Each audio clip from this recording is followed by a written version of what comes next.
So, hello everyone. My name is Devansh Vashist. I'm studying in Triple IT Sri City. I'm doing my BTech in Computer Science. The topic we're going to start is alternating current. अब हमें क्या पता है कि हमारे पास दो type के current है। एक होता है डायरेक्ट करंट और एक होता है ऑल्टरनेटिंग करंट। ऑल्टरनेटिंग करंट क्या होता है? डायरेक्ट करंट पहले हम डिस्कस करते हैं कि डायरेक्ट करंट क्या है। समझ लो ये मेरा करंट है, हमने एक ग्राफ बनाया टाइम के साथ। तो जो मेरा डायरेक्ट करंट होगा ना, उसका क्या है कि वो एक तो कांस्टेंट होगा और टाइम के साथ चेंज नहीं हो रहा मेरा। यही अगर मैं ऑल्टरनेटिंग करंट की बात करता हूँ तो मेरा ऑल्टरनेटिंग करंट क्या होता है कि जो ऑल्टरनेटिंग करंट होती है उसकी जो मैग्नीट्यूड है और जो डायरेक्शन है वो टाइम के साथ हमारी चेंज होती रहती है। ये देखो, ये होता है मेरा ऑल्टरनेटिंग करंट। ऑल्टरनेटिंग करंट क्या है? जिस करंट की डायरेक्शन टाइम के साथ चेंज होती है। DC current, these current do not change with time, यही अपन ने डिस्कस किया अभी। एक और चीज जो अपना ऑल्टरनेटिंग करंट होता है, ऑल्टरनेटिंग करंट में क्या होता है कि हम हमारे पास जो घर पे चलते अप्लायंसेज होते हैं उसमें क्या है कि कोई अप्लायंस को ज्यादा इलेक्ट्रिसिटी चाहिए, किसी को कम चाहिए, कम वोल्टेज चाहिए। तो हमारा क्या है कि जो ऑल्टरनेटिव करंट है वो ज्यादा फायदेमंद रहता है डीसी करंट से, क्योंकि समझ लो मेरे को हमको ज्यादा करंट मिल रहा था और हमने किसी कम पावर वाले को, जिसको कम पावर चाहिए, उसको ज्यादा करंट दे दिया तो डिवाइस खराब हो जाएगा। इसलिए हम लोग क्या प्रेफर करते हैं कि जो हमारे घर पे भी आता है वो कौन सा करंट होता है? एसी करंट होता है। ठीक है। हाँ, और एसी करंट का एक और फायदा होता है कि ये हम लोग कल इकोनॉमिकली लॉन्ग डिस्टेंस में वो कर सकते हैं। ये बात याद रखिए।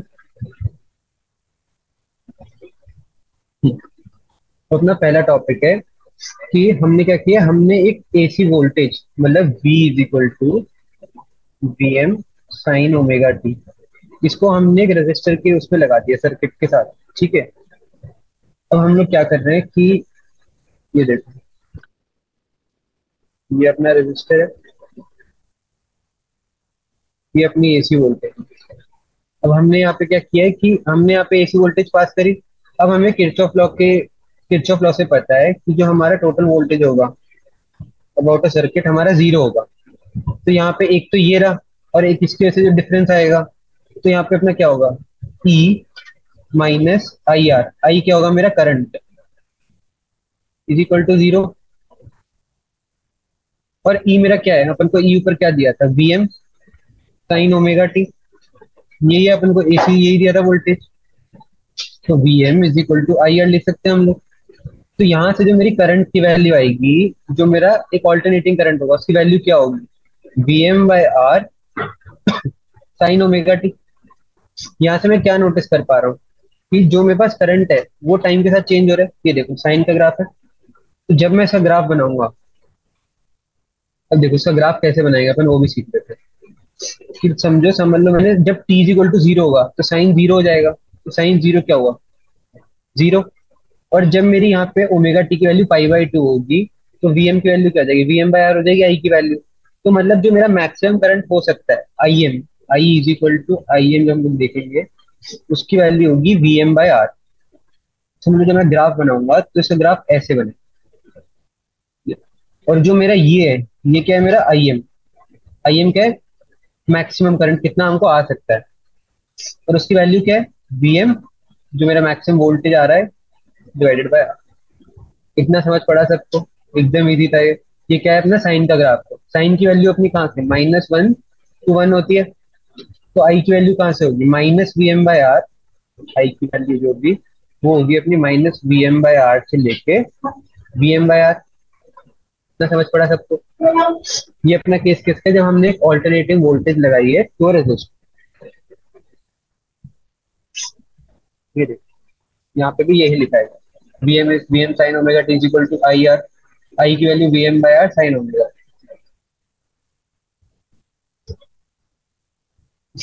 ये देखिए, जो अपना करंट का एम्पलीट्यूड है आई एम, जो मैंने तुम्हें बताया, उसकी वैल्यू क्या है? ये वी एम बाय आर। अब ये देखो अपने पास क्या था? करंट अपने पास आया है V M by R sine omega T. और अपने पास वोल्टेज क्या थी? V M sine omega T. क्या देख रहे हो कि जो मेरा करंट है उसका जो एम्पलीट्यूड है, जो मैक्सिमम एम्पलीट्यूड है, वो जो हमारा ऑल्टरनेटिव वोल्टेज था उसका एम्पलीट्यूड से कम है, क्योंकि यहाँ पे वी एम बाय आर है, यहाँ पे वी एम है। जब हम लोग यहाँ पे देखो ये जो ग्राफ दिया है, इसमें जो इसकी पीक है करंट वाले, उसकी पीक वो जो है वो मेरी छोटी है मेरे वोल्टेज वाले की पीक से। दिख रहा है सबको ये? यही आपको बताया गया। R is constant, we can write this equation as I is equal to I M sine omega T. I की वैल्यू अपने से आ गई यहाँ से E M V M by R. तो voltage across a pure resistor note in particular that यही हमने सबको समझाया है तुमको। हाँ, एक और चीज अपन को डिस्कस करनी है इसमें कि जो मेरे पास करंट आ रहा है वो क्या आ रहा था, ये आ रहा है अपने पास, ठीक है। अब अगर हमको समझ लो किसी ने बोल दिया कि एवरेज करंट कितना होगा, तो अगर मैं देखो एवरेज करंट, तो ये देखो जो हमारा ग्राफ आ रहा था इस हिसाब से ये जितना ऊपर जा रहा है उतने नीचे भी आ रहा है एक टाइम पीरियड में, तो इसका जो एवरेज होगा वो कितना होगा, जीरो।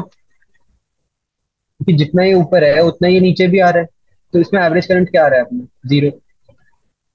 तो अगर हमारा एवरेज करंट जीरो आ रहा है तो हमको एक चीज दिमाग में आती है कि अगर मेरा एवरेज करंट जीरो आ रहा है तो मेरा पावर भी जीरो ही होगा, एवरेज पावर। बट ऐसा नहीं है, जब मैं पावर का फॉर्मूला अपन को क्या पता है, V इंटू आई। अब V क्या है मेरा, V है मेरा V M sine omega T, और मेरा करंट क्या है, V M by R sine omega T. यहाँ से मेरे पास जो मेरा वो आ रहा है वो क्या आ रहा है, साइन स्क्वायर ओमेगा टी के फॉर्म में आ रहा है, पावर की हो। तो जब मैं एवरेज लूंगा तब देखो, जब मेरा साइन स्क्वायर का ग्राफ बना रहा हूँ, मेरा साइन स्क्वायर का ग्राफ, देखो जब मैंने साइन का ग्राफ बनाया था तो वो बना था ऐसे। ये जब मैं साइन स्क्वायर का ग्राफ बनाऊंगा तो ये हमेशा पॉजिटिव रहेगा। तो इससे मैं क्या कह सकता हूँ, अगर मैं कह रहा हूँ कि मेरा साइन स्क्वायर का ग्राफ हमेशा पॉजिटिव रहेगा, मतलब मेरा जो पावर आएगी, वो जो एवरेज पावर होगी वो कभी भी जीरो नहीं होगी। इतना समझ पड़ा सबको? The fact that the average current is zero however does not mean that the average power consumed is zero. ये समझाया मैंने तुमको भी। अब अपने पास पावर का फॉर्मूला क्या है, power is equal to I square R. यहाँ से मैं क्या लिखता हूँ, I square into sine square omega T into R. इतना समझ पड़ा सबको? अब यहाँ से मेरे को क्या है कि जब मैं इसका एवरेज लूंगा, एवरेज पावर निकालनी है मेरे को, तो मेरा आई और ये सब तो कांस्टेंट ही है, तो ये सब तो बाहर आ जाएगा। साइन स्क्वायर ओमेगा टी का एवरेज लूंगा मैं। अब जब मैं साइन स्क्वायर ओमेगा टी का एवरेज लूंगा तो मेरे को पता है कि जो साइन स्क्वायर ओमेगा टी है उसका एवरेज जो होता है वो होता है मेरा 1/2, ठीक है। तो जो मेरे पास एवरेज पावर आ रही है वो कितनी आ रही है, I M square into R by two. अब मेरे को क्या पता है कि जब मैं डीसी में लिखता था तो डीसी में लिखता था एवरेज, या मैं पावर क्या लिखता था, पावर लिखता था आई स्क्वायर इंटू आर। और इसमें मैं क्या लिख रहा हूँ, I M square R by two. अब मैं चाहता हूँ कि मैं सेम फॉर्म में लिखूं जैसे मैं डीसी में लिखता था, तो मैं यहाँ पे एक नई टर्मिनोलॉजी निकालूंगा, इसको हम लोग कहते हैं आई आर एम एस। हम लोग क्या कह रहे हैं कि मेरे को इस फॉर्म में लिखना है, तो अब मैं मान लेता हूँ कि जो मेरा ये है, देखो ना यहाँ पे डिवाइडेड बाई टू आ रहा है, तो मेरे को चाहिए कि ये वाला फॉर्म ना है, ये सारा जो मिलके एक आई बन जाए। तो मैं यही आई को कहता हूँ I R M. I R M S जो होता है, आई आर एम एस का जो स्क्वायर होता है is equal to I M square by two. तो यहाँ से मेरे पास आई आर एम एस की वैल्यू कितनी आ रही है, I M by root two. इतना समझ पड़ा सबको? इजी रहे। ये देखो ये यहाँ पे दिया गया है, हमने यहाँ पे एवरेज पावर निकाली, I M square R sine square omega T का एवरेज निकालेंगे। साइन स्क्वायर ओमेगा टी का एवरेज कितना है, 1/2। तो यहाँ से एवरेज पावर कितनी आ गई, I M square R divided by two. अब ये देखो, to express the AC power in same form as DC power, हमको इस फॉर्म में हमको अगर वो करना है, तो हमने एक स्पेशल वैल्यू ऑफ करंट निकाल ली that is denoted by I R M. और हम लोग क्या लिखते हैं कि अब हम लोग को अगर पावर लिखनी है तो मैं पावर का फॉर्मूला क्या लिखूंगा, आई आर एम एस का square, I R M S का स्क्वायर इंटू आर। देखो सेम डीसी वाले फॉर्म में आ गया। डीसी में क्या होता था, आई स्क्वायर इंटू आर, और ये एसी में क्या आ गया, आई आर एम एस का स्क्वायर इंटू आर। इतना पड़ा सबको? अब देखो ये जो करते हैं इसको याद करने की जरूरत नहीं है, मतलब ये वाला याद रख लेना कि I R M S equal to I M by root two, इसको ये वाला मत याद रखना। ज्यादा तुमको ऐसे क्वेश्चन नहीं आएंगे इसमें तुम्हें ये 0.707 यूज हुआ, ठीक है। इतना समझ पड़ा सबको? ये देखो मैंने यहीं पे वो निकाल के बताया, I M by root two आ जाता है। ये जो है ना गाइस ये बहुत ही इंपॉर्टेंट रिजल्ट। हाँ, gives the relation between AC current and AC voltage and is similar to that of DC, ठीक है। हाँ, और जब से हमको क्वेश्चन में क्या दिया होता है कि हमें करते हैं, बोलते हैं ना कि मेरे को समझ लो दिया है कि मेरी जो वोल्टेज है हमको दिया कि घर पे हमारी 220 वोल्ट की सप्लाई आ रही है, ठीक है। तो अब हमको क्या दिया जाता है कि जो ये 220 वोल्ट अपन को दिया गया है कि हमारे घर पे 220 वोल्ट की सप्लाई आ रही है, ये जो एक सप्लाई है ये हमको हमको VRMS दिया जाता है। इसका मतलब VM नहीं होता है, इसका मतलब होता है VRMS, ठीक है। और इससे हम लोग VM निकाल सकते हैं कैसे? VM/√2 is equal to VRMS। तो अपन पहला क्वेश्चन देखते हैं, आप एग्जाम्पल से समझेंगे। A light bulb is rated at 100 watt for a 220 watt supply. Find the resistance of the bulb। ठीक है, अपन को रेजिस्टेंस निकालना है, peak voltage of the source and the RMS current source. अब अपन को पता है कि अपन को इनने दे दिया है पावर दी 100 वाट। अपन को यहाँ पे RMS की वैल्यू दे दी है, VRMS की 220 वोल्ट। तो यहाँ से मैं क्या निकाल सकता हूँ? अपन को पता है power is equal to V²/R। तो यहाँ से V² की वैल्यू कितनी है? 220 का स्क्वायर डिवाइडेड बाय R। तो यहाँ से R की वैल्यू कितनी आ जाएगी? 484 ओम। इतना समझ पड़ा सबको? अब यहाँ पे अपन देखते हैं peak voltage of the source, VM is equal to √2 into V। अपन को यहाँ पे दिया गया, अपन को फॉर्मूला पता है, अपन ने अभी भी निकाला था। तो यहाँ से VRMS की वैल्यू पुट करेंगे अपन। VRMS वैल्यू कितनी है अपनी? √2 इंटू VRMS 220। तो यहाँ से जो अपने पास वोल्टेज आ जाएगी वो आ जाएगी 311। इतने समझ पड़ा सब? इजी था एकदम।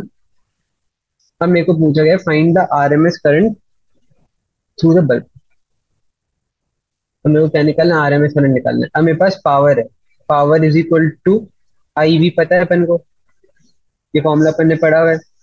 तो यहाँ से मैं करंट की वैल्यू कितनी निकाल सकते हैं? करंट क्या हो जाएगा? 100 डिवाइडेड बाई 220। तो यहाँ से अपने पास क्या आएगा?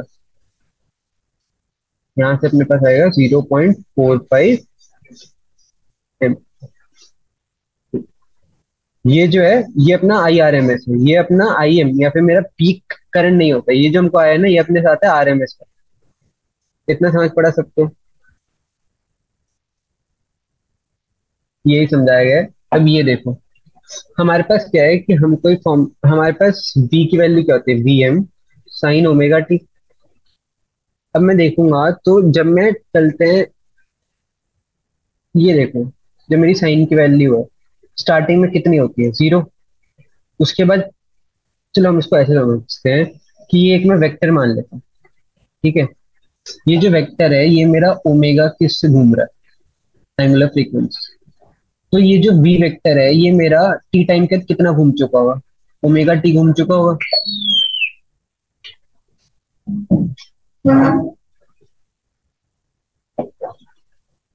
ओमेगा T, ठीक है। तो अब यहाँ पे क्या बताया जा रहा है? ये जो हमको ये वाला टॉपिक हमको ये बताता है कि मेरा V इज इक्वल टू, जब हम लोग यहाँ पे ये हमने ये कैसे बनाया, ये जो अपने बन रहा है, जब हम लोग को समझ लो मेरे को इस पॉइंट पे निकालनी है क्या वैल्यू है, तो इस पॉइंट पे वैल्यू क्या होगी? मैं यहाँ पे एक वेक्टर समझ लो, ठीक है, मैं यहाँ पे लिख देता हूँ।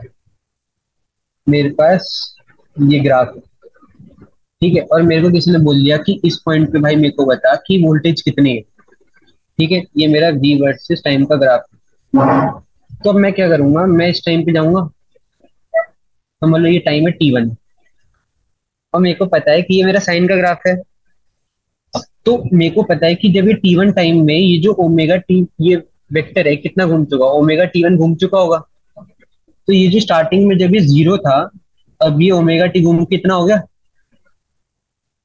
ये इतना घूम गया। और इसका जो वोल्टेज का एम्पलीट्यूड होगा वो कितना होगा? मैक्सिमम कितना था? VM into sine of omega T1। और डायरेक्शन क्या है? ऐसी। कितना घूमा ये? फेज डिफरेंस ये कितना है अपना? फेज डिफरेंस जो अपना ये है, इसको क्या कहेंगे? Phase difference. ये फेज डिफरेंस कितना आया? Omega T1। ये ओमेगा से घूम रहा था, T1 टाइम में कितना घूम चुका होगा? Omega T1। इतना समझ पड़ा सबको? ये यहाँ पे बताया गया। ये जो लास्ट का पैरा है यहाँ पे ये इंपॉर्टेंट। ये देखो यहाँ पे क्या बताया गया है कि मेरे पास जब हम लोग एक करते हैं AC वोल्टेज लगाते थे रेजिस्टर में, तो मेरा V की वैल्यू आती है VM साइन ओमेगा T, ठीक है। और जो मेरी करंट होती है उसकी वैल्यू कितनी आती है? IM sine omega T। तो मैं क्या देख रहा हूँ, जो मेरा यहाँ पे इसका फेज कितना है, ये जो होता है ना ये मेरा फेज है। तो जी यहाँ पे मेरा फेज है वो आ रहा है ओमेगा टी, और यहाँ पे मेरा ओमेगा टी ही फेज है। तो मेरा जो फेज डिफरेंस होता है, अगर मैं एक एसी वोल्टेज रजिस्टर में लगाऊंगा तो जीरो, मतलब अगर मैं ग्राफ बनाऊंगा ना तो वो दोनों सेम उसके बनेंगे, बट उनका जो पीक होगा वो अलग होगा। ये देखो, मेरा कहने का मतलब क्या है कि समझ लो ये जो ऊपर वाला ग्राफ है वोल्टेज का, ये T1 टाइम में अपनी पीक वैल्यू दिखाता है। तो वो आई जो का जो ग्राफ है, जो मेरा करंट का ग्राफ है, वो भी पीक वैल्यू जो होगा वो T1 टाइम पे ही दिखाए। जो इनका जो फेस है वो डिट्टो सेम। इतना समझ सबको पड़ा? ये देखो, फेज डिफरेंस जो है वो एकदम से ये यहाँ पे दिया गया। अब अपना अगला टॉपिक है AC voltage applied to a inductor. अब हमको क्या पता है कि हमने अभी अभी क्या किया था, हमने रेजिस्टर में लगाया था, अब हमने इंडक्टर में लगा दिया। इंडक्टर की एक प्रॉपर्टी अपन को पता है कि जो इंडक्टर का काम क्या है कि वो चेंज ऑफ करंट को अपोज करता है। कि अगर करंट बढ़ रहा है या करंट कम हो रहा है तो उसको हम नहीं चाहते हैं ऐसा हो। ठीक है, और किरचॉफ लॉ तो हम लगा ही सकते हैं। तो हमारे पास क्या यहाँ से कंडीशन बनेगी, समझ लो मैंने यहाँ सिंपल एक डायग्राम बना लेते हैं अपन। मैंने ऐसे एक इंडक्टर लगा दिया। ठीक है, तो वैसे यहाँ पे क्या कंडीशन आएगी, v minus L D I by D T, ये अपन ने पढ़ा था। v minus L D I by D T, ये मेरा क्या है, ये मेरा कितना वोल्टेज वो हो रहा है, वो L D I by D, v minus L D I by D T is equal to zero आ गया। तो v is equal to L D I by D T आ गया। इतना समझ पड़ा सबको? तो यहाँ से मैं क्या निकाल सकता हूँ, v by L is equal to D I by D T. और मेरे को पता है जो मेरा v है वो क्या है, V M sine omega T. अपने पास ये देखो वोल्टेज अपने को यही दिया गया, ऑल्टरनेटिंग वोल्टेज है। तो V M by L sine omega T आ गया is equal to D I by D T आ गया। अब समझ लो मैं दोनों साइड पे डी टी के साथ इंटीग्रेट कर दूं, यहाँ पे भी इंटीग्रेशन कर दूं, यहाँ पे भी इंटीग्रेशन कर दूं। ठीक है, तो यहाँ से बस क्या आ जाएगा, ये वाला है जो इसको यहाँ पे लिख लेते हैं अपन, तो यहाँ से बस आ जाएगा current is equal to V M by L तो कॉन्स्टेंट ही है मेरा, और साइन ओमेगा टी। अगर समझ लो साइन टी होता तो मेरा क्या होता, साइन टी का होता है मेरा cos minus cos omega minus cos T, but यहाँ पे साइन ओमेगा टी है। तो जो समझ लो यहाँ पे ओमेगा मल्टीप्लाई है ना, तो वही नंबर डिवाइड हो जाता है। तो यहाँ पे वी एम बाय एल की जगह V M by omega L आ जाए, V M by omega L, तो यहाँ पे आगे माइनस कॉस ऑफ ओमेगा। इतना समझ पड़ा सबको? अब मेरे को एक और चीज पता है कि मैं कॉस ओमेगा टी को कैसे लिख सकता हूँ। इसको मैं लिख सकता हूँ sine pi by two minus omega T. But अगर अब मेरे को यहाँ पे साइन का ग्राफ वो बनाना, अब मेरे पास यहाँ पे माइनस कॉस ओमेगा टी, तो माइनस कॉस ओमेगा टी को कैसे लिख सकता हूँ, I is equal to V M by omega L sine of omega T minus pi by two. अब यहाँ पे ध्यान देना, मेरे से एक बहुत इंपॉर्टेंट चीज आने वाली है। हमको क्या पता है कि हमारा जो रेजिस्टर में जब हमने लगाया था तो अपना करंट की वैल्यू क्या आ रही थी, V M by R sine of omega T. और वोल्टेज दोनों में अपने सेम है, वोल्टेज कितनी है, V M sine omega T. अब यहाँ पे एक चीज नोटिस कर रहे हो कि जब मैं रजिस्टर लगा रहा हूँ तो फेज मेरा दोनों में सेम आ रहा है ओमेगा टी, बट जब मैं यहाँ पे इंडक्टर में लगाता हूँ तो मेरा फेज डिफरेंस क्या आ रहा है, यहाँ पे मेरा फेज क्या आ रहा है, omega T minus pi by T. तो यहाँ से क्या चीज समझ पड़ रही है कि जब मैं इंडक्टर लगाता हूँ तो जो मेरा फेज डिफरेंस होता है वो पाई बाई टू का आ जाता है, और जो मेरा करंट होता है वो पाई बाई टू कम होता है, उसका जो फेज होता है पाई बाई टू कम होता है। अब यहाँ से अपन क्या करते हैं, पहले अपन यहाँ पे एनसीईआरटी से देख लेते हैं, एनसीईआरटी में क्या दिया गया, सेम ही दिया गया। ये D I by D T equal to V I by L V M sine omega T लिख दिया इनने, वी को बाई एल कर दिया। फिर इनने क्या किया, दोनों साइड पे इंटीग्रेट करा। यहाँ से दोनों साइड पे इंटीग्रेट करने से क्या आएगा, करंट इज इक्वल टू, ये देखो ओमेगा एल कर दिया minus cos omega T plus constant. इतने समझ पड़ा सबको? फिर यहाँ से हमने क्या किया, हमने यही बताया है कि हम लोग माइनस कॉस ओमेगा टी को कैसे लिख सकते हैं। फिर यहाँ से बस आई की वैल्यू क्या आ जाएगी, आई M sine omega T minus five by two. और यहाँ से अपन को क्या चलेगा, जो मेरी आई एम है उसकी वैल्यू क्या होती है, बी बाय ओमेगा एल। अब एक और चीज जो अपने भूल गए थे, जो ओमेगा एल है उसको मैं एक और चीज लिख सकता हूँ, इसको हम लोग कहते हैं एक्सएल। और जो मेरा एक्सेल होता है वो होता है मेरा इंडक्टिव इंडक्टिव रिएक्टेंस। ठीक है, तो यहां से मेरे पास आई एम की वैल्यू क्या आ जाएगी, B by XL sine of omega T minus 5/2। ये याद रखने का, ये बहुत ज्यादा इंपॉर्टेंट। ठीक है, ये आ गया, ये देखो यही लिखा गया इनमें। आई एम की वैल्यू क्या आ जाएगी, ये जो होता है वो क्या होता है मेरा, ये होता है मेरा पीक करंट आई एम। ठीक है, यहाँ पे मैंने यही बताया कि जो मेरा करंट फेज है 5/2 बिहाइंड द वोल्टेज फेज है। ये मैंने भी तुम्हें बताया था, समझाया था ऊपर। The inductive reactance is directly proportional to the inductance, directly proportional है एंड टू द फ्रीक्वेंसी। ठीक है, ये अपन को पता है, सब कुछ अपन ने समझाया मैंने तुम्हें। अब देखो ये वाला जो डायग्राम है अपन ये समझते हैं। अब मेरे को ये पता है कि जो मेरा ये मेरा वोल्टेज है, ठीक है, और ये मेरा करंट है। यहाँ पे क्या नोटिस कर पा रहा हूँ, जो मेरा करंट है वो वोल्टेज के साथ नहीं है, वो वोल्टेज से पाई बाई टू, ये देखो पाई बाई टू कम है नीचे। जो मेरे पास यहाँ पे omega T minus pi by to था, उसमें क्या था, साइन ऑफ ओमेगा टी। इतना समझ पड़ा। तो अब जब मैं ग्राफ बनाऊंगा तो अपन ग्राफ क्या करते हैं, एक एक पॉइंट पुट कर देते हैं और फिर अपन पहले ज्वाइन कर लेंगे। तो जो मैं वी का ग्राफ है, V is equal to V M sine omega T is equal to zero पे साइन जीरो हो जाएगा, तो ये जीरो हो जाएगी पूरी वैल्यू, तो वी की वैल्यू जीरो, जीरो आई। अब अपन देखते हैं करंट। करंट में जब मैं यहाँ पे वैल्यू जीरो पुट करूंगा टी की, तो यहाँ पे साइन ऑफ माइनस 5/2 आ जाएगा। साइन ऑफ माइनस 5/2 की वैल्यू सबको पता है -1। तो यहाँ से वोल्ट करंट की वैल्यू क्या आएगी, करंट की वैल्यू आ जाएगी अपनी minus of V by XL. और वो अपना क्या है, minus of V by XL होता है मेरा I is equal to minus of I M आ गया। इसलिए जो मेरा जब मेरा T is equal to zero होता है, तो जो मेरा करंट का ग्राफ बनता है वो माइनस ऑफ आई एम से शुरू होता है एकदम। अब समझ लो जब मैं पाई बाई टू पे जाऊंगा, तो पाई बाई टू पे साइन ओमेगा टी की value sine pi by two, तो यहाँ पे वी एम मैक्सिमम आ जाएगा। तो यहाँ से v is equal to V M आ गया, क्योंकि ये वैल्यू तो अपनी वन हो जाएगी। ठीक है, वैसे ही अब मैं करंट में देखूँ, तो करंट में मैं जब पाई बाई टू डालूंगा, तो pi by two minus pi by two कितना हो जाएगा, जीरो, साइन ऑफ जीरो। तो करंट की वैल्यू मेरी कितनी आई, करंट की वैल्यू आ जाएगी मेरी zero at T is equal to pi by two, at omega T is equal to pi by two. इतना समझ पड़ा सबको, ये यहाँ पे समझाया गया। अब अपन को क्या करना है कि अपन ने पिछले वाले केस में क्या बात करी थी, अपन ने पिछले वाले केस में बात करी थी पावर के ऊपर, इसमें भी अपन बात करें पावर के।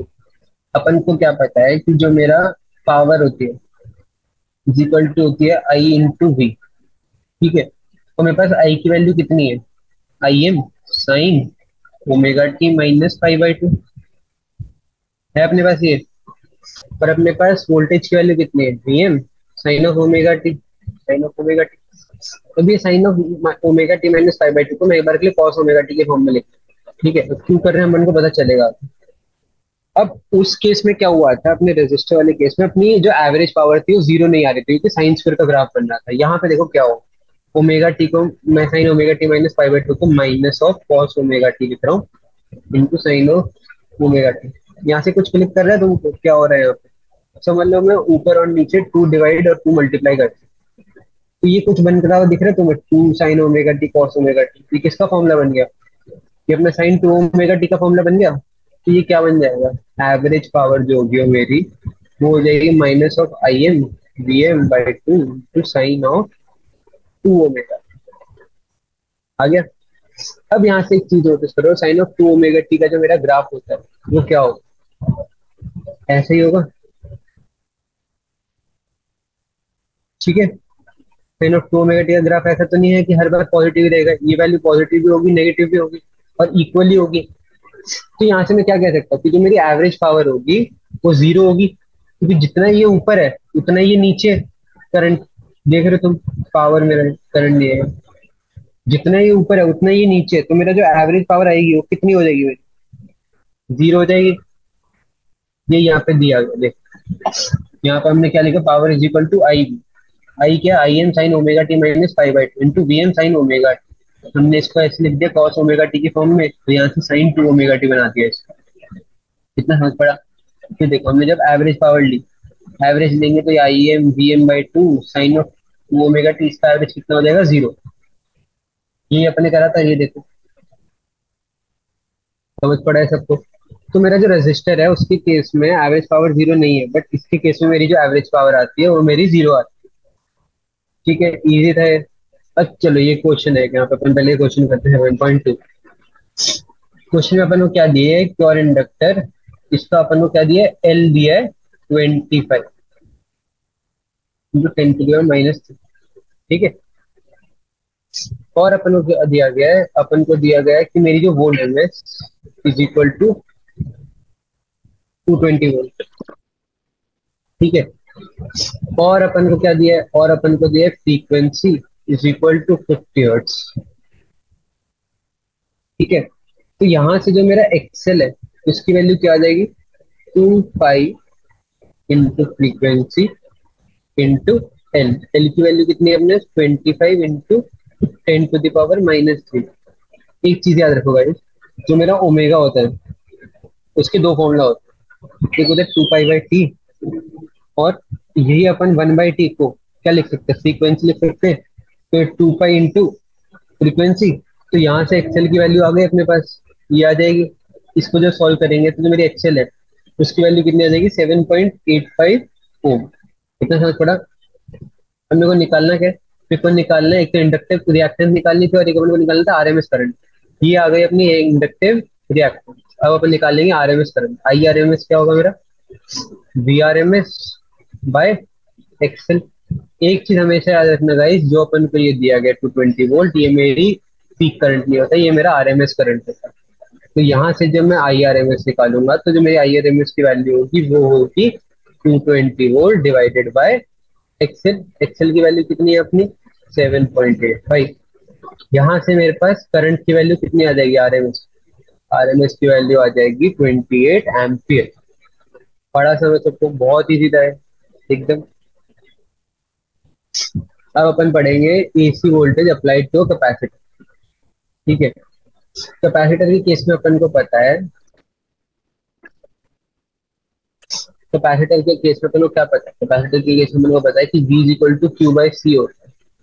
ठीक है, तो यहाँ से मैं क्या लिख सकता हूँ? और एक और चीज याद रखो, करो कि अपन को एक चीज पता है कि जो मेरा करंट होता था वो होता था मेरा D Q by D T. Q क्या है मेरा? चार्ज।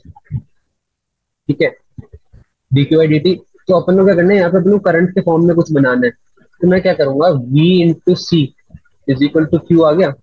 अब मैं अगर दोनों साइड डिफरेंशिएट कर दूं तो यहाँ पे करंट बन जाएगा मेरा। तो मैं क्या करूंगा? D by D T into ये अपना V क्या है? अपनी ऑल्टरनेटिंग वोल्टेज है। ठीक है, तो V की जगह पे मैं क्या लिख दूंगा? V M sine of omega T into C is equal to D Q by D. ठीक है, अब यहाँ से जब मैं साइन ओमेगा टी डिफरेंशिएट करूंगा तो यहाँ से आ जाएगा V M into C into sine omega T का होता है cos omega T into omega is equal to current. तो यहाँ से क्या बनना है? वी एम बाय, मैं इसको ऐसे लिख सकता हूँ 1/ओमेगा सी, ये ऊपर चला जाएगा तो ये ऐसे बन जाता, into cos of omega T is equal to I. इतना समझ पड़ा? अपन ने क्या किया यहाँ पे? डिफरेंशिएट किया, बस एकदम इजी था। नॉर्मल डिफरेंशिएशन वो सब है। ठीक है, तो यहाँ से मेरे पास क्या आ रहा है? जो मेरा करंट है ये देखो, तो जो मैं, अब मैं इस वी एम बाई आई 1/ओमेगा सी है। अब मैं 1/ओमेगा सी को कुछ कह देता हूँ, मैंने 1/ओमेगा सी को कह दिया इक्वल टू एक्स सी। ठीक है, और एक्स सी मेरा क्या है? एक्स सी होता है मेरा कैपेसिटिव रिएक्टेंस। ठीक है, तो यहाँ से मेरे पास फॉर्मूला क्या बन रहा है? फॉर्मूला बन रहा है मेरा V M by X C cos omega T is equal to I. मैं कहता हूँ कि मैं कॉस ओमेगा टी को साइन ओमेगा टी के फॉर्म में लिख लेता हूँ। तो मैं इसको कैसे लिख सकता हूँ? V M by X C sine omega T plus 5/2 is equal to, आगे मेरे पास करंट। तो यहाँ से मेरे को क्या चल रहा है? वहां पे मेरा क्या आया था? मेरा इंडक्टर के केस में क्या है? Sine of omega T minus 5/2। यहाँ पे क्या है? प्लस 5/2। तो मैं क्या कह सकता हूँ, समझ लो अगर ये मेरा वोल्टेज है, तो जो मेरा करंट है वो पाई बाई टू आगे है, क्योंकि मेरा वोल्टेज क्या था, V M sine of omega T. तो इसका देखो, ये omega T plus pi by two है, तो जो मेरा फेज डिफरेंस है पाई बाई टू का, और मेरा करंट आगे, ये बहुत ही इंपॉर्टेंट है। तो मेरे को क्या याद रखना है कि जो मेरा कैपेसिटर होता है उसके केस में जो मेरा करंट होता है, उस वो जो होता है उसका जो फेज होता है वो आगे होता है वोल्टेज से। और जो मेरा इंडक्टर होता है, क्या उसमें क्या होता है, जो मेरा करंट होता है उसका जो फेज होता है वो कम होता है। ठीक है, वोल्टेज। इतना समझ पड़ा सब? ये अपन देख लेते हैं अपन को एनसीईआरटी में क्या बताया। अपने इसका V is equal to V by C, Kirchhoff law लगाया इन लेकिन लोगों ने, तो V M sine omega T is equal to Q by C. तो यहाँ से मेरे पास करंट की वैल्यू, अपन को पता है करंट क्या होता है, D Q by D T. तो अपन ने यहाँ पे देखा, अपन ने यहाँ पे क्यू की वैल्यू पुट कर दी बस। तो यहाँ से अपने पास क्या आ जाएगा, omega C V M cos omega T. बड़ा सब कुछ समझिए, देखो वही लिखा गया इनमें भी, विन ने कॉस ओमेगा टी को साइन ओमेगा टी के फॉर्म में लिख दिया। ठीक है, तो यहाँ से आई इज इक्वल टू क्या आ जाएगा, आई M sine omega T plus five by two. तो यहाँ से बस आई की वैल्यू क्या आ रही है, आई एम की वैल्यू क्या आती है, वी एम बाई एक्स सी। यही मेरी आई, उसके इंडक्टर के केस में क्या आई थी, आई एम की वैल्यू क्या आई थी, याद करो गाइस। इंडक्टर के केस में मेरी आई थी V M by X M. और वही मेरी रजिस्टर के केस में I M is equal to V M by R. याद है? यहाँ अब मेरे को यहाँ पे पता है एक्स सी की जो वैल्यू होती है one by omega C, X C की वैल्यू ओमेगा इंटू एक्स। जो यहाँ पे इनने एक्स सी के उसमें टर्म में लिख दिया, उसको वन बाय ओमेगा सी को एक्स सी लिख दिया, वन बाय ओमेगा, यही सब समझाया मैंने अभी। इतना समझ पड़ा सबको? अब यहाँ पे एक बहुत ही इंपॉर्टेंट चीज नोटिस करने वाली है, वो क्या है कि हमारा इसमें क्या हो रहा है, कि जो मेरा फेज था, यहाँ पे जो मेरा फेज है उसमें पता है, अगर ये मेरा वोल्टेज है तो ये मेरा करंट है। कितना बड़ा सबको समझ, ये यहाँ पे दिया गया है। और वही जब हम लोग ऐसे T is equal to zero, T is equal to pi by two ऐसे पुट करेंगे, तो अपना जो ग्राफ है वो ऐसा सा बन जाएगा। ये लो, यहाँ पे दिया गया है पूरा graph. T is equal to zero put करना, T is equal to pi by T put, pi by two put करके देखना, तुम्हें सबको समझ पड़ेगा ग्राफ कैसे पुट हो रहा है। ठीक है, कितना समझ पड़ा सबको?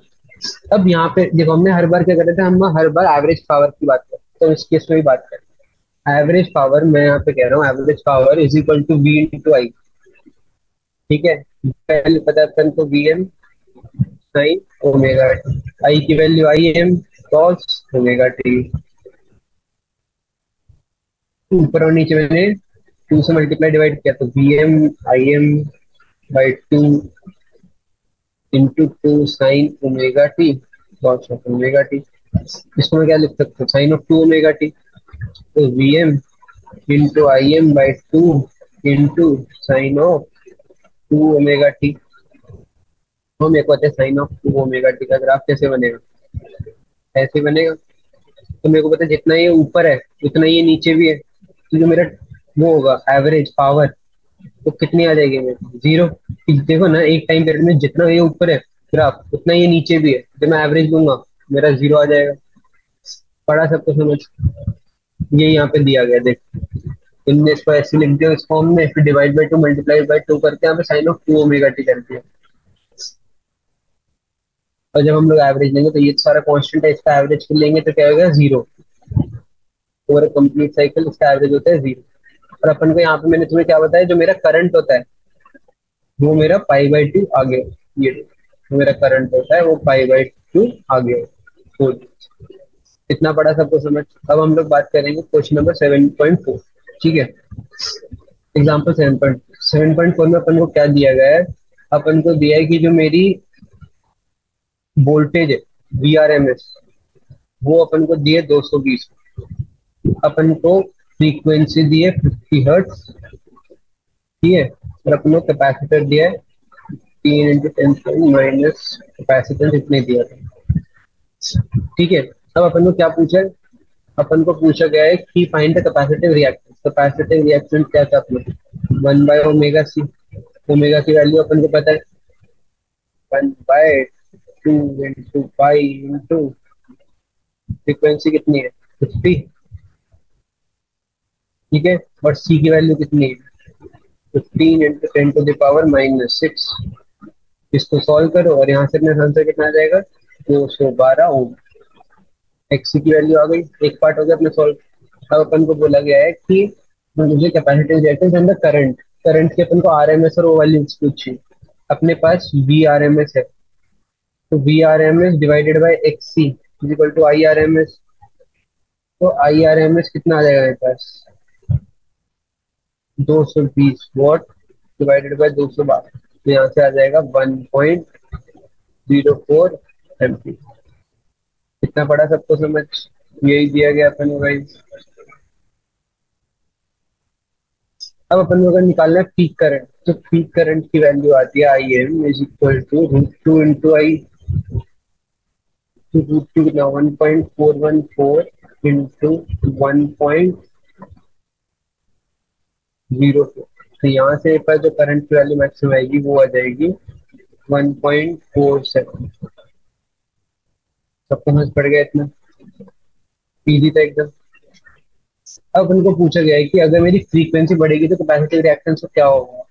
अपने को पता है कि जो मेरा कैपेसिटिव रिएक्टेंस होता है 1/ओमेगा सी होता है, और मैंने ओमेगा सी की वैल्यू तो बताई, ओमेगा की वैल्यू कहते हैं 1.25, फ्रीक्वेंसी इंटू फ्रीक्वेंसी को अगर डबल कर दिया तो मेरा जो कैपेसिटिव रिएक्टेंस होगा उसकी वैल्यू क्या हो जाएगी, उसकी वैल्यू अपनी हाफ हो जाएगी।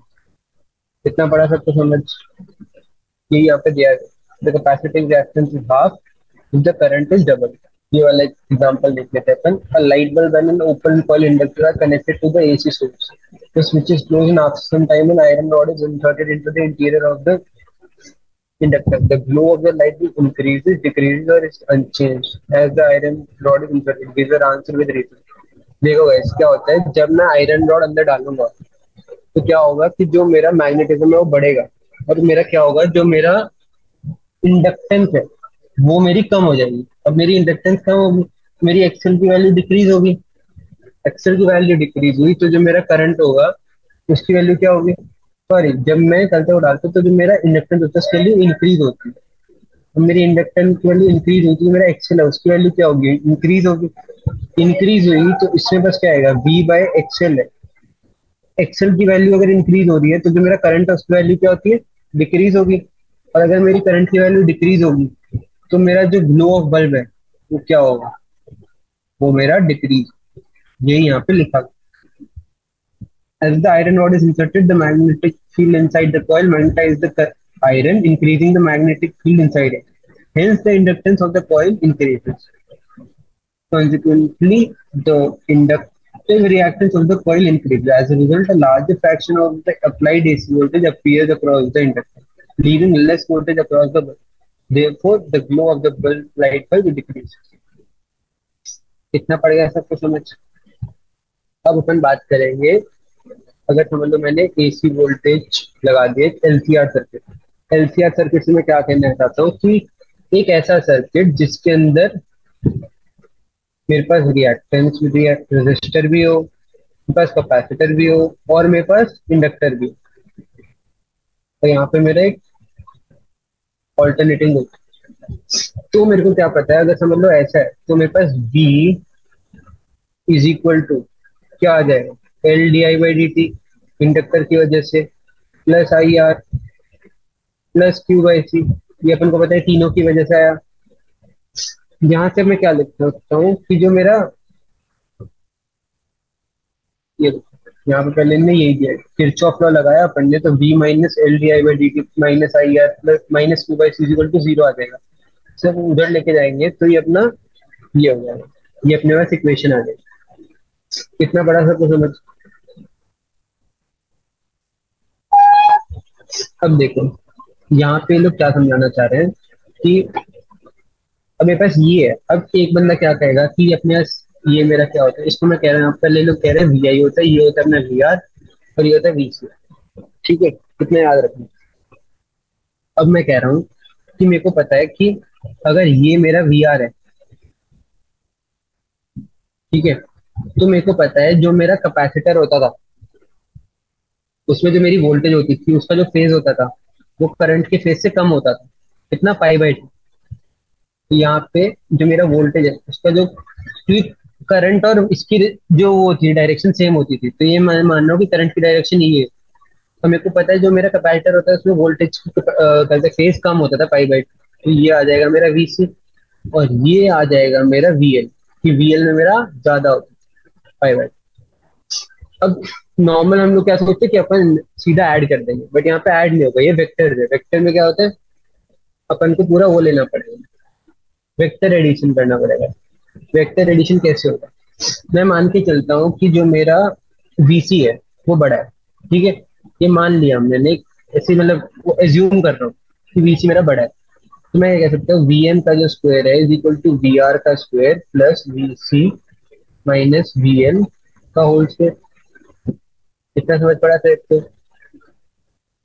हमने यहाँ पे क्या किया, हमने ये वेक्टर सम निकाला, ठीक है। तो यहाँ से मैं क्या लिख सकता हूँ, मैं यहाँ पे सब्स्टिट्यूट कर दूंगा वैल्यू, ये जो मेरे वैल्यूज है ना, I M R, I M X C, I M into XL, ये वाली जो वैल्यूज है अपनी, ये वाली अपन सब्स्टिट्यूट कर देंगे। ये अपन ने सब ऊपर निकाली हुई, याद होगा तुम्हें।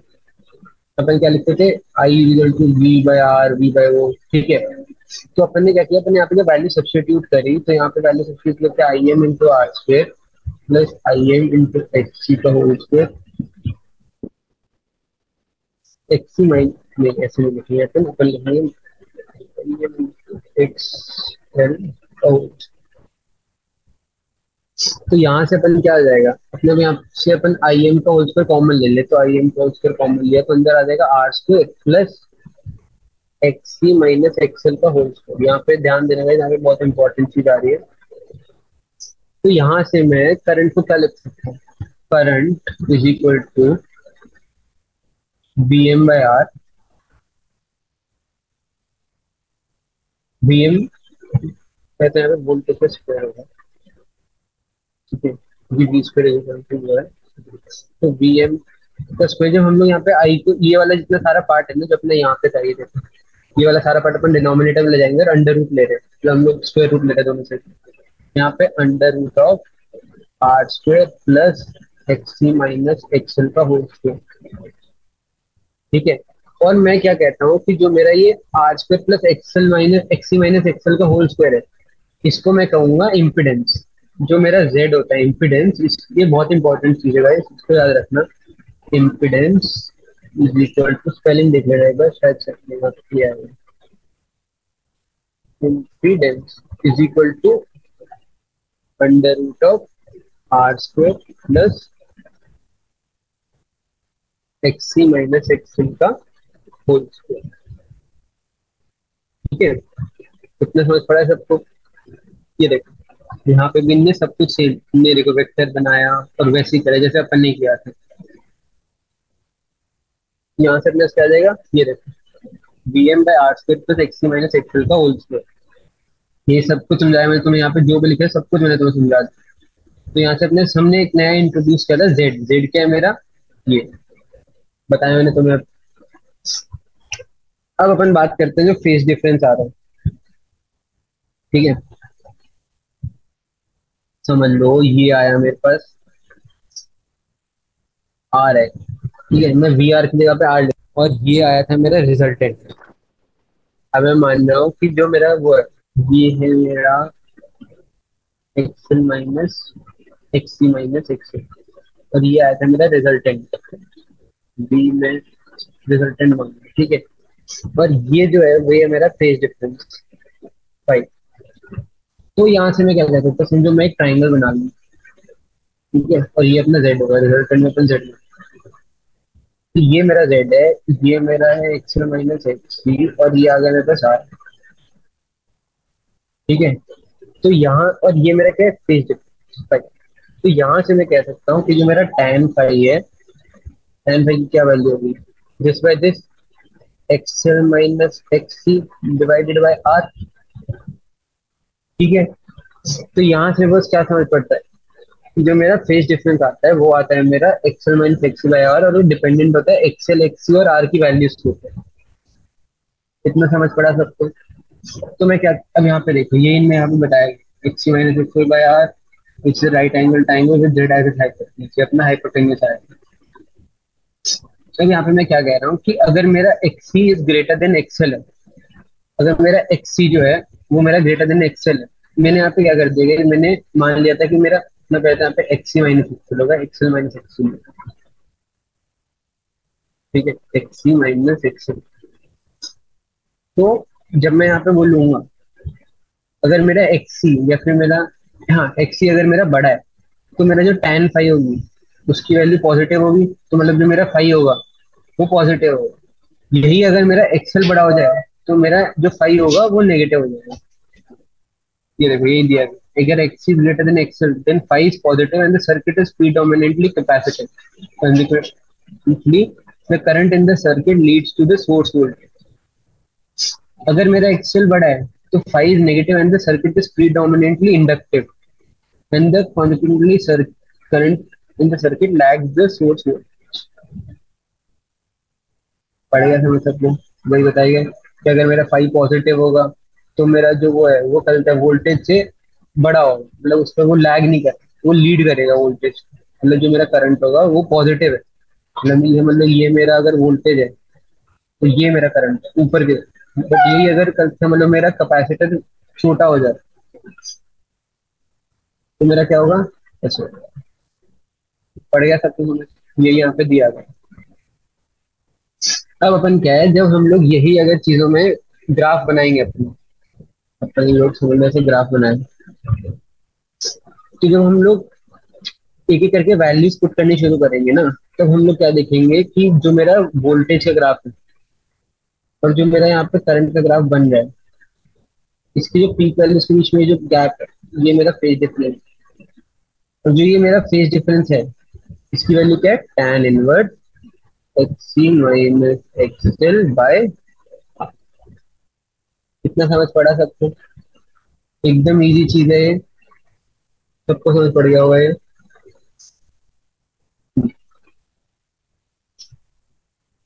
ये सब वही बताया गया है, इनिशियल कंडीशन, फेज डिफरेंस अपना ग्राफ आ गया। कितना समझ पड़ा, ये जो पीके कम की होती है ये भी मैंने आज समझाया था तुम्हें। तो आज अपन इधर तक ही करेंगे, जो अपना रेजोनेंस था हुआ है वो अपन अगले लेक्चर में। ठीक है गाइस, आई होप आपको ये लेक्चर अच्छा लगा होगा। Thank you.